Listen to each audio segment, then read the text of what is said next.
Hey guys, it's Jen. This is another Jen is Zen episode of Reframing Me. In these short bits, I give you something to meditate on or journal about. Today, I'd like you to think about this. Do you exist to make others happy? And are you okay with what you find? And if not, what are you going to do to change that? Wow, Jen, right? Just slap us in the face from the get-go. So I know this is a tough one, and it is a very personal topic for me because I will 100% admit to the fact that until about 2 years ago, I would have truthfully had to answer yes, 100%. I really felt like I pretty much solely existed to make others happy. I'm not quite sure how or why or when that mentality started. Possibly it's an oldest daughter syndrome symptom, which if you haven't already listened, especially if you are or have an oldest daughter, absolutely go back and find it. It was episode 120 something, I'm pretty sure. Or, maybe with me, maybe it's just a personality trait, like similar to being a people pleaser or a rhetorical reflector. And I guess because of any of that, it also then became the role that I played in my family. And then I got married and then I had kids. And well, all of that just really totally solidified it. I existed to make and to keep others happy. That feeling, it really impacted my relationships and the responsibilities everywhere that I had and with everyone. Don't rock the boat. Don't question things. Say yes. Boundaries? Ha, I don't even know her. Of course, we all know where this is going, right? I existed to make others happy. Others, not me. And while I wasn't expecting others to make me happy, I think it was always still a bit of a letdown that it didn't seem as if anyone was actively trying to make me happy. Because, well, I was trying so hard to make everyone else happy. So it kind of felt like they should be. Despite, of course, being aware that it was such an icky feeling to take other people's happiness on to myself. And so I certainly didn't want them to feel that ickiness too. But if I wasn't focused on me and they weren't focused on me, then all that amounted to was me not being happy. Does that make sense? I mean, don't get me wrong. Okay, I was happy-ish, of course. But there was something unfulfilled nonetheless, something that left me, I guess, yes, I would call it somewhat unhappy. My husband, he had the same family to make him happy that I did, but then he also had his business that was busy and that he loved. He had playing the guitar and his, quote, band nights, and his golf obsession and golf trips and his ability to sit and watch films or documentaries with enjoyment. And all of those other things, they all made him happy, and they didn't include me. So what was it that I had that I did to make me happy? Well, I had our family, and that certainly made me happy. But I was also the one working overtime to make that a happy thing for me and for him and for all of us. But our family and the kids, they made me happy. I had my career, but it wasn't really doing it for me at that point. But at that point, it was starting to become clearer and clearer to me that I needed more. For the previous 16 years, I had focused, yes, on my career. But the greatest amount of my attention and quite nearly 100% of my happiness had come from the kids. Absolutely. Being with them, raising them, existing to make them happy had by proxy made me. I enjoyed my job. And so I kind of always looked at my job like it was an extra, my quote, me time, I guess. I mean, I would even joke that some women played tennis as their hobby and I went to work. Yes, it was a joke, kind of, but it was also a sad truth. And then at that point, I was starting to see the kids getting more and more independent, getting older. And I started to worry about where was this going to leave me? Was I happy? Like, if I were to take away my identity as a mom, like my role, if I was without my role as a mom, was I happy? And before anyone is all, yeah, but just because they grow up doesn't mean you're not a mom. Of course, I know that. And not only will I always be their mom, my children are well prepared that I intend to always have an active role in their lives. But I'm also realistic, and I'm realistic enough to know that even an active role in their lives is significantly different than the hands-on drop-off, pickup, sports and activities every night, friends over daily, constantly shopping and stocking the pantry and doing laundry and cooking and taking every spare second of my time and energy mom that I had been for those 16 years. And so it would be a significant change. And it started to get me to realize that without that role, would I be happy? If I was existing solely to make others happy, including my kids, I didn't expect them to exist to make me happy, just like I didn't expect my husband to exist to make me happy. And yet here I was, or I guess there I was, realizing that I had become a happiness martyr. I was well aware my entire life that I was a people pleaser. And I think that I thought that was what I was still doing, but it had actually morphed into something much larger. Yes, a people pleasing, not good, but happiness martyr, well, that's a whole other level because I wasn't just trying to make others happy. I was literally sacrificing my happiness for everyone else's. So I bring this up now, even though it's 2 years probably ish past that fact, because I have been hearing from a number of you out there, and many of you, you're at this point yourselves. I've heard so many women say that they just don't know what to do with themselves now. They're lost. And the feelings of loneliness, because many think that even their husbands don't understand what they're going through. Because for many families, it's just not the same for moms versus dads. It's that invisible weight, that mental load that we talk about all the time about women carrying. It's exhausting and it's draining to be that default parent, but it's also somewhat fulfilling, right? It absolutely fills our time and our mental space, and it leaves very little room for anything else. And many of us, I mean, okay, not everyone, absolutely, but totally it was for me.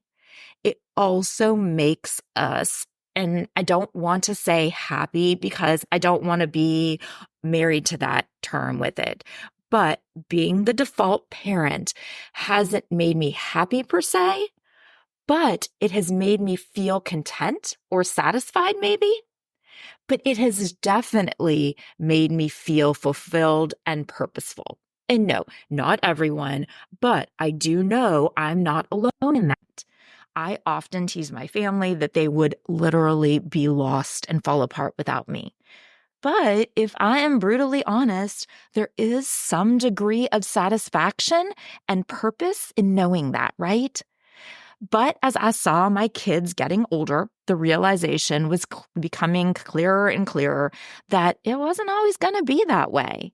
And that satisfaction or purpose that was filling me up, or at least filling up that space that maybe happiness should live, it wasn't the same as actual happiness. Does that make sense? I was sacrificing my actual happiness for everyone else. That's the martyrdom. And I was convincing myself that that sense of purpose was the same, or at least an adequate trade-off. I am not alone in this. I know I am not the only one who has done this. I hear from enough of you that I am certain I am not 100%. Some of us have been so busy for all of these years with kids and families and careers and parents and responsibilities of all kind that we really didn't have a choice. There just hasn't been the space or the energy left for anything else. And so we actually have felt like we were doing the right thing or the positive thing. We were turning lemons into lemonade. No, I don't have time for anything that really makes me happy. So look at me. I'm being Susie Sunshine. I'm being positive, a glass full kind of girl. I just make my own happiness wherever it is.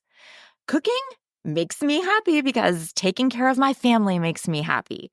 Sitting at sporting events makes me happy because I love sports and I love seeing my kids succeed and grow. Driving them around endlessly makes me happy because it's time that I get to spend with them, time that I know is limited. I'm right. We all know I'm right here. And again, not for everyone. Some of you women have amazing boundaries and are awesome with keeping yourselves a priority and putting your friendships and your relationship with your partner so high on the list. And I love that for you. But that is not me. And for a lot of you, I am so right in saying that I know you are the same. You are like, oh my God, stop attacking me, Jen. I'm going to turn this podcast off right now. Right? I know it's way too personal. And I would like to tell you that I have fixed this flaw in me entirely.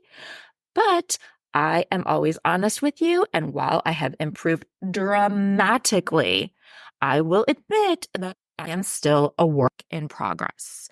Even yesterday, I caught myself doing it. I think y'all know by this point that I love nothing more than having my teens around. And I love that they want their friends over. And I love that their friends enjoy being at our house. And I have no issues with taking care of them like they are my own.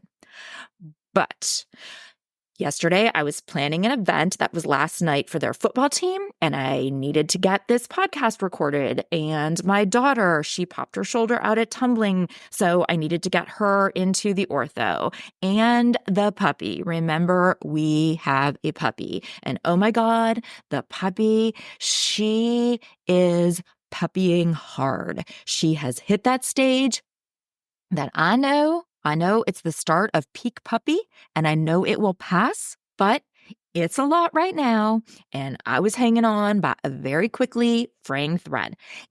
And the house was a mess from the night before, and there were those damn splat guns, you know, those splat gun things all over the house, and the stupid splat beads were soaking on my counter, and there were towels in random places, and kids back at our house again, and up on the third floor.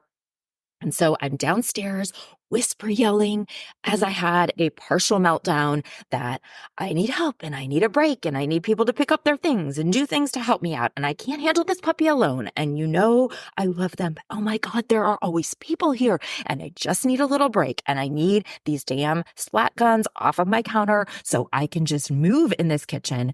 And I don't know what else my little whisper meltdown included, but you get the idea.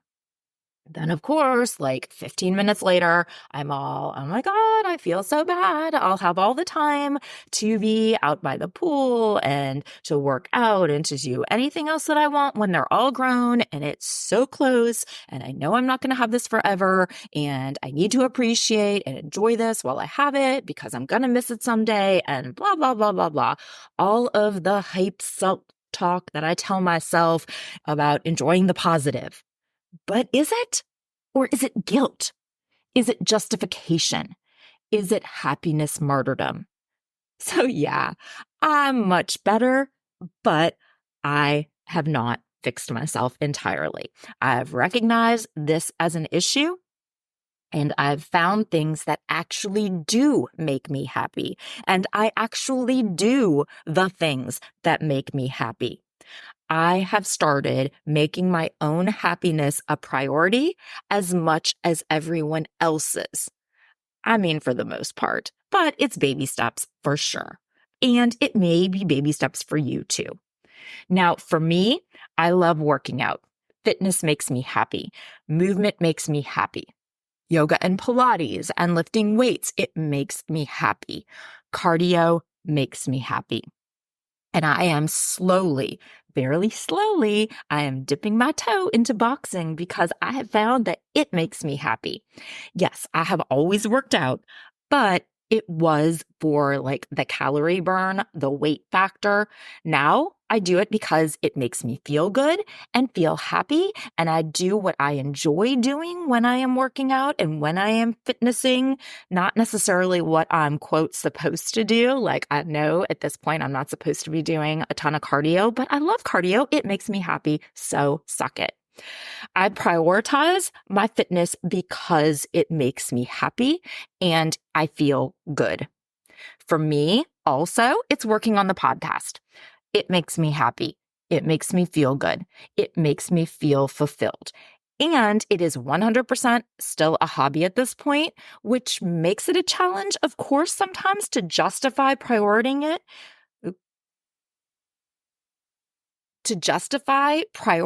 it. But I do. And I do because it makes me happy.